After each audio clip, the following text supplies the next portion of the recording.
సంవత్సరాల అనుభవం ఆంధ్ర, తెలంగాణ, కర్ణాటక, తమిళనాడులో లక్షల మంది నమ్మకమైన కస్టమర్ల సంతోషాలకు నిలయమైన మీ నివాసానికి అందమైన చిరునామా.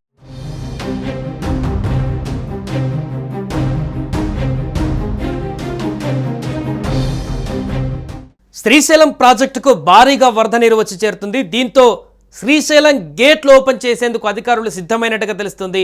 ఎగువన కురుస్తున్నటువంటి వర్షాలతో పూర్తిగా శ్రీశైలం ప్రాజెక్టు పూర్తి నీటి మట్టాన్ని కూడా నిండుకున్నట్టుగా నిండు కుండలాగా ప్రాజెక్టు కనిపిస్తుంది.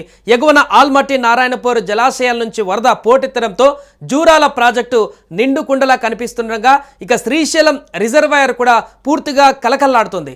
ఎగువన నారాయణపూర్ నుంచి జూరాలకు 99,933 క్యూసెక్కుల వరద విడుదలవుతుంది. ప్రస్తుతం ప్రాజెక్టు నీటి మట్టం 317.44 మీటర్లు కాగా 7.535 టీఎంసీలు ఉన్నాయి. జూరాలకు ఆదివారం 1.13 లక్షల క్యూసెక్కుల నీటి ఇన్ఫ్లో నమోదు కాగా డ్యామ్ 12 గేట్లను 1 మీటర్ మేర ఎత్తి 79,920 క్యూసెక్కుల నీటిని దిగువకు విడుదల చేస్తున్నారు.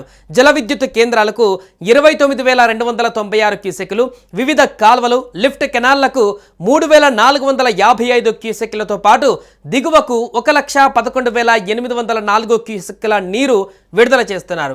జూరాల జల విద్యుత్ కేంద్రంలోని 11 యూనిట్లలో 204.72 మిలియన్ యూనిట్ల విద్యుత్ ఉత్పత్తి అవుతుంది. ప్రస్తుతం శ్రీశైలం రిజర్వాయర్లో 172.66 టీఎంసీల నీరు ఉంది. ఎగువ ప్రాంతాల నుంచి ప్రాజెక్టుకు భారీగా వరద నీరు వస్తుండటంతో మంగళవారం సాయంత్రం శ్రీశైలం ప్రాజెక్టు గేట్లను ఎత్తడానికి అధికారులు ఏర్పాట్లు కూడా చేస్తున్నారు. శ్రీశైలం ప్రాజెక్టుకు 1,86,212 క్యూసెక్కుల ఇన్ఫ్లో వస్తుంది. మరోవైపు పోతిరెడ్డిపాడు హెడ్ రెగ్యులేటర్ ద్వారా రాయలసీమ కాల్వలకు 10,000 క్యూసెక్కులు, ప్రాజెక్టు పరిధిలోని జంట విద్యుత్ కేంద్రాలలో జల విద్యుత్ తయారీకి 67,740 క్యూసెక్కుల నీటిని నాగార్జున సాగర్కు వదులుతున్నారు. మరోవైపు ఎగువ నుంచి తుంగభద్ర ప్రాజెక్టుకు 52,308 క్యూసెక్కుల ఇన్ఫ్లో నమోదవుతుండగా జలాశయంలో నీటి నిల్వ 77.34 టీఎంసీలకు చేరింది.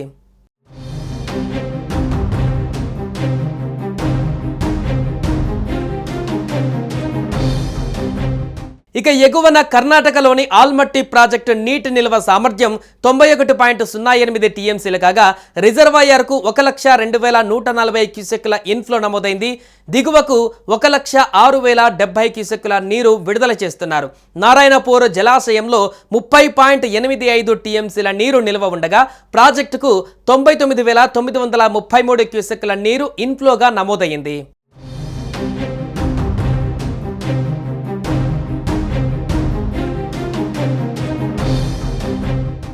మరోవైపు పశ్చిమ బెంగాల్ పరిసరాలలో బంగాళాఖాతంలో ఏర్పడ్డ అల్పపీడనం ప్రభావంతో ఆదివారం ఒడిశా, ఛత్తీస్గఢ్ రాష్ట్రాలలో భారీ వర్షాలు కురిశాయి. సోమవారం ఛత్తీస్గఢ్లో గోదావరి నది పరివాహక ప్రాంతాలలో పలుచోట్ల భారీ నుంచి అతి భారీ వర్షాలతో పాటు కొన్ని చోట్ల కుంభవృష్టి కురిసే అవకాశాలు ఉన్నాయని వాతావరణ విభాగం తెలిపింది.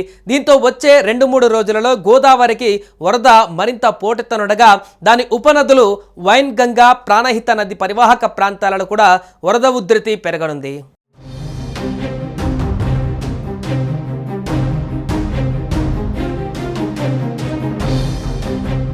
రైట్, ఇక శ్రీశైలం జలాశయం గేట్లు ఓపెన్ చేయబోతున్నటువంటి సందర్భంలో శ్రీశైలం జలాశయం ప్రాజెక్టుకు సంబంధించి గత కొద్ది రోజులుగా ఆ ప్రాజెక్ట్ గేట్లకు సంబంధించిన అంశం చర్చనీయాంశంగా మారింది. దీనికి సంబంధించి అక్కడ అధికారులు కూడా సర్వే చేయడం జరిగింది. క్రస్ట్ గేట్లు అక్కడ ఎలాంటి ప్రాబ్లం లేదు. ప్రస్తుతానికి రానున్న 5 ఏళ్లలో కొత్త రేడియల్ క్రస్ట్ గేట్లు ఏర్పాటు చేయాలని చెప్పి కూడా అక్కడికి వచ్చినటువంటి నిపుణులు చెప్పారు. కొత్త గేట్లు ఏర్పాటు చేయకపోతే రాబోయే రోజులలో పరిస్థితి తుంగభద్ర లాంటి పరిస్థితి ఎదురయ్యేటువంటి అవకాశం ఉందంటూ కూడా గేట్ల నిపుణుడు కన్నయ్య నాయుడు పరిశీలించినటువంటి తర్వాత నిన్న వెల్లడించడం జరిగింది. దీంతో ప్రస్తుతం శ్రీశైలం ప్రాజెక్టుకి ఎలాంటి ముప్పు లేదు, ఎలాంటి అభద్రతా భావం లేదు, పూర్తిగా రక్షణ వాతావరణంలోనే ఉంది. ఇప్పుడు గేట్లు ఓపెన్ చేసినా కూడా ఎలాంటి పరిస్థితులు అంటే నష్ట పరిస్థితులు ఎదురయ్యేటువంటి అవకాశం లేదు. కానీ భవిష్యత్తులో మాత్రం 5 సంవత్సరాల లోపు మార్చవలసిన అవకాశం ఉందంటూ కూడా గేట్ల నిపుణులు కన్నయ్య నాయుడు సూచనలు చేశారు. ఏదేమైనా కూడా ప్రస్తుతం శ్రీశైలం జలాశయానికి సంబంధించి గేట్లు ఓపెన్ చేయబోతున్నటువంటి సందర్భంలో పర్యాటకులకు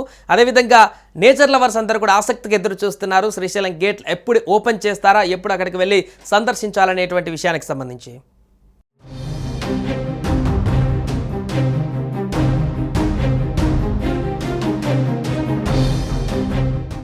సుమన్ టీవీలో మీ పర్సనల్ అండ్ బిజినెస్ ప్రమోషన్స్ కోసం కింది నెంబర్కి కాంటాక్ట్ చేయండి.